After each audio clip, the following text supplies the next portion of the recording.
Je m'appelle Yvan Métaux, j'ai 45 ans.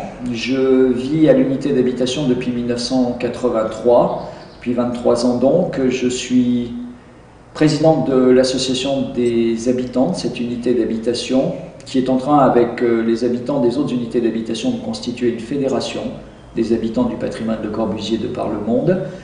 Je suis conservateur du patrimoine pour la ville de Firminy.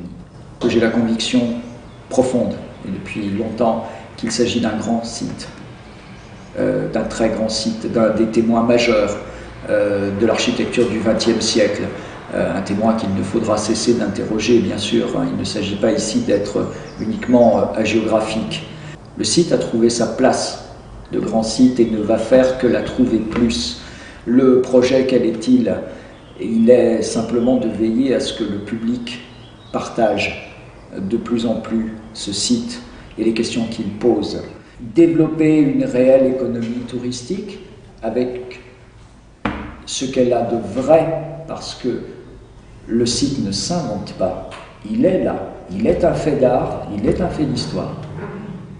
Et qu'en même temps, ce développement n'obère pas, loin s'en faut, un contact quotidien de tout un chacun avec ce site. On sait que de plus en plus de gens vont voyager, venant du monde entier, vont venir nous voir. Nous nous préparons à les accueillir.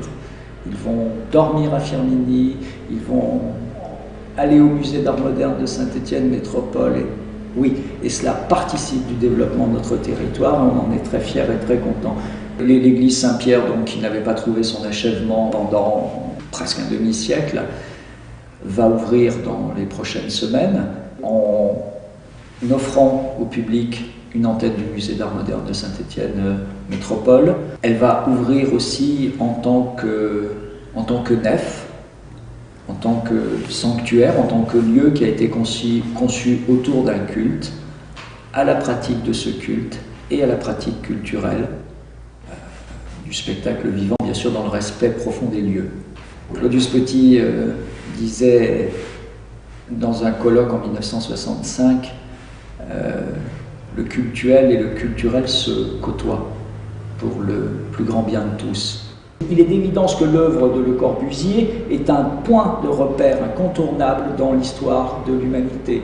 C'est l'évidence s'agissant du XXe siècle. Le Corbusier a énoncé un certain nombre de postulats. On peut en vérifier aujourd'hui à un demi-siècle d'existence.